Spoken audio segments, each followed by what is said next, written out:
കോഴിക്കോട് അരീക്കാട് ചുഴലിക്കാറ്റിൽ റെയിൽവേ ട്രാക്കിലേക്ക് 3 മരങ്ങൾ കടപുഴകി വീണിട്ടുണ്ട്. വീടിന്റെ മേൽക്കൂര പാകിയ ഷീറ്റും റെയിൽവേ ട്രാക്കിലേക്ക് പറന്നു വീണിട്ടുണ്ട്. 2 മണിക്കൂറോളമായി ട്രെയിൻ ഗതാഗതം തടസ്സപ്പെട്ട നിലയിലാണ്. റെയിൽവേ ട്രാക്കിന്റെ വൈദ്യുതി ലൈൻ പുനഃസ്ഥാപിക്കാനുള്ള നീക്കം തുടരുന്നു. എ കെ അഭിലാഷുണ്ട് ഇപ്പോൾ സ്ഥലത്ത്. A K Abhilash, good evening. A K Abhilash, 2 മണിക്കൂറായെന്ന് തോന്നുന്നു അല്ലേ ഈ മരങ്ങൾ വീണിട്ട്? ഇപ്പോൾ അവിടെ പൂർണ്ണമായിട്ടും അതുവഴിയുള്ള ട്രെയിൻ ഗതാഗതം നിശ്ചലമായിരിക്കുകയാണോ? എത്ര മണിക്കൂറായി ട്രെയിൻ അവിടെ വൈകി കിടക്കുന്നു? ഇപ്പോൾ ആ സ്ഥലത്ത് ഏതെങ്കിലും ട്രെയിൻ ഉണ്ടോ? എന്താണ് കൂടുതൽ വിവരങ്ങൾ?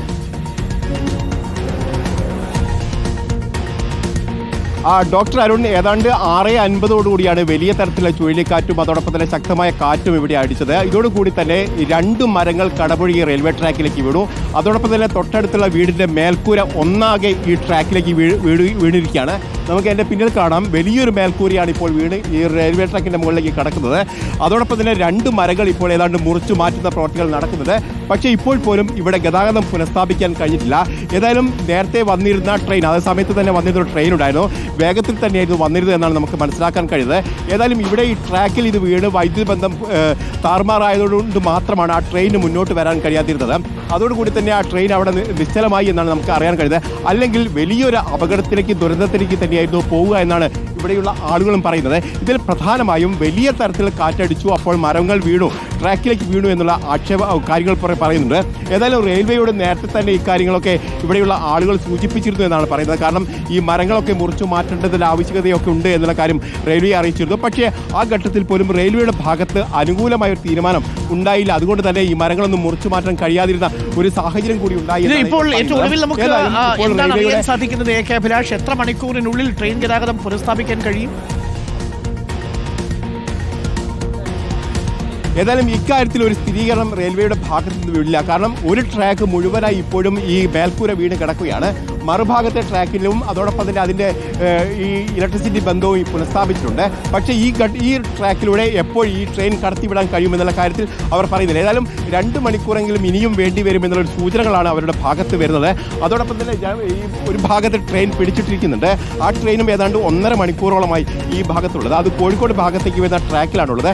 പക്ഷേ ഇപ്പോൾ നന്നാക്കിയിരിക്കുന്ന ട്രാക്ക് എന്ന് പറയുന്നത് ഷൊർണൂർ ഭാഗത്തേക്കുള്ള ട്രാക്കാണ്. ഈ ട്രാക്കിലേക്ക് വന്നതിന് ശേഷം മാത്രമായിരിക്കും കൊണ്ടുപോകാൻ ഈ ട്രെയിൻ മുന്നോട്ട് പോകാൻ കഴിയുക എന്നുള്ളതാണ്. കല്ലായിക്കും അതോടൊപ്പം തന്നെ പറക്കിനും ഇടയിലുള്ള ഒരു സ്ഥലം കൂടിയാണിത്. ആ സ്ഥലത്താണ് ഇത്തരത്തിലൊരു അപകടമുണ്ടായിരിക്കുന്നത്. വലിയ ശക്തമായ മഴയുണ്ടായിരുന്നു. ഏതായാലും ഈ കാര്യത്തിൽ ഒരു തീരുമാനം റെയിൽവേയുടെ ഭാഗത്ത് ഏതാണ്ട് എത്ര സമയം വേണ്ടി വരും? സ്ഥാപിച്ചതിന് ശേഷം മാത്രമേ ഗതാഗതം പുനഃസ്ഥാപിക്കുകയുള്ളൂ? പറയാൻ പറ്റില്ല. ഞങ്ങൾ വർക്ക് ചെയ്തുകൊണ്ടിരിക്കാം. പെട്ടെന്ന് നോക്കുന്നു എന്ന് മാത്രമാണ് അവർ പറയുന്നത്. പക്ഷേ അത് എത്ര സമയം വേണ്ടി വരുമെന്നുള്ള കാര്യത്തിൽ ഒരു കൃത്യമായ ഉത്തരം നൽകാൻ അവർക്ക് കഴിയില്ല എന്നാണ് പറയുന്നത്. കാരണം അപകട സാധ്യത പൂർണ്ണമായും ഒഴിവാക്കിയതിന് ശേഷം മാത്രമേ ട്രെയിൻ ഗതാഗതം പുനഃസ്ഥാപിക്കാൻ കഴിയൂ എന്ന് പറയുന്നു. ഏതായാലും 2 മണിക്കൂറിലേറെ നേരമായി ഗതാഗതം പൂർണ്ണമായി സ്തംഭിച്ചിരിക്കുന്നു. അതോടൊപ്പം തന്നെ ഒരു ട്രെയിൻ ഒരു ഭാഗത്ത് പിടിച്ചിട്ടിരിക്കുകയാണ്, മറ്റുള്ള ട്രെയിനുകളും അതോടൊപ്പം തന്നെ കല്ലായി ആ ഭാഗത്തേക്ക് പിടിച്ചിട്ടിരിക്കുകയാണ്. ഏതായാലും മരങ്ങൾ ഇപ്പോൾ മുറിച്ച് മാറ്റിയിട്ടുണ്ട്. പക്ഷേ ഈ ഷീറ്റ് മേൽക്കൂര, അതായത് വീടിന്റെ മേൽക്കൂര ഒന്നാകെ തൃശ്ശൂർ ഭാഗത്തുനിന്ന്, ഷൊർണൂർ ഭാഗത്തുനിന്ന് കോഴിക്കോട് ഭാഗത്തേക്കോ ട്രെയിൻ വരുന്നില്ല. എല്ലാ ട്രെയിൻ ഗതാഗതവും തടസ്സപ്പെട്ടിരിക്കുകയാണ്. തീർച്ചയായിട്ടും അങ്ങനെ തന്നെയാണ്. കോഴിക്കോട് നിന്ന് ഷൊർണൂർ ഭാഗത്തേക്കും അതോടൊപ്പം തന്നെ തിരിച്ചുമുള്ള എല്ലാ ട്രെയിൻ സർവീസുകളും ഇപ്പോൾ നിലച്ചിരിക്കുകയാണ്. ഈ ട്രാക്കിലൂടെ ട്രെയിൻ സർവീസ് പുനരാരംഭിക്കണമെങ്കിൽ മണിക്കൂറുകൾ തന്നെ വേണ്ടി വരും. ഇതിൽ തന്നെ ഒരു ട്രാക്ക് മാത്രമായിരിക്കും പെട്ടെന്ന് പുനഃസ്ഥാപിക്കാൻ കഴിയുക എന്നാണ് പറയുന്നത്. അത് തന്നെ ഏതാണ്ട് 2 മണിക്കൂറെങ്കിലും വേണ്ടി വരുമെന്നാണ് പറയുന്നത്. അങ്ങനെയാണെങ്കിൽ ഏതാണ്ട് 4 മണിക്കൂറെങ്കിലും ഈ റെയിൽവേ ട്രാക്കിലൂടെ വാഹനം കടത്തിവിടാൻ കഴിയാത്തൊരു സാഹചര്യം ഉണ്ടാവുമെന്നാണ് അറിയുന്നത്. ഏതായാലും നിരവധി ട്രെയിനുകൾ, അതായത് രാത്രി സമയമായതുകൊണ്ട് തന്നെ നിരവധി ട്രെയിനുകളാണ് ഈ ഭാഗത്തൂടെ പോകേണ്ടത്. മണിക്കൂർ വരെ വൈകാൻ സാധ്യതയുണ്ട്. നമുക്കതിന് അറിയിപ്പായിട്ട് കൊടുക്കാൻ കഴിയുമോ? നമുക്ക് കോഴിക്കോട് സ്റ്റേഷൻ മാസ്റ്ററെ വിളിച്ചാൽ കുറച്ചുകൂടി വിവരം അറിയാൻ കഴിയുമെന്ന് തോന്നുന്നു അല്ലേ? അതെ, തീർച്ചയായിട്ടും. ഏതായാലും ഇപ്പോൾ തന്നെ 2 മണിക്കൂർ കഴിഞ്ഞിരിക്കുന്നു. ഇനി ഏതാണ്ട് ഒരു മണിക്കൂറിലേറെ സമയം ഇനിയും വേണ്ടി വരും. അങ്ങനെയാണെങ്കിൽ ഇപ്പോൾ താറുമാറായിരിക്കുന്ന ഗതാഗതം പുനഃസ്ഥാപിക്കണമെങ്കിൽ അല്ലെങ്കിൽ അത്രയും സമയം ഏതാണ്ട് 3-3.5 മണിക്കൂറെങ്കിലും വൈകും എന്ന് തന്നെയാണ് ഇപ്പോൾ അറിയാൻ കഴിയുന്നത്. അതോടൊപ്പം തന്നെ പല സ്ഥലങ്ങളിലായി പിടിച്ചിരിക്കുന്ന ട്രെയിനുകളാണ്. ആ ട്രെയിനുകളുടെ ഗതാഗതമാണ് പുനഃസ്ഥാപിക്കേണ്ടത്. അതിൽ കുറെ കൂടി സമയം വേണ്ടി വരും എന്നുള്ള കാര്യം കൂടി പറയുന്നു. ഏതായാലും വൈദ്യുത ബന്ധം തകരാറായി കിടക്കുന്നതാണ് പ്രധാനപ്പെട്ട കാര്യം.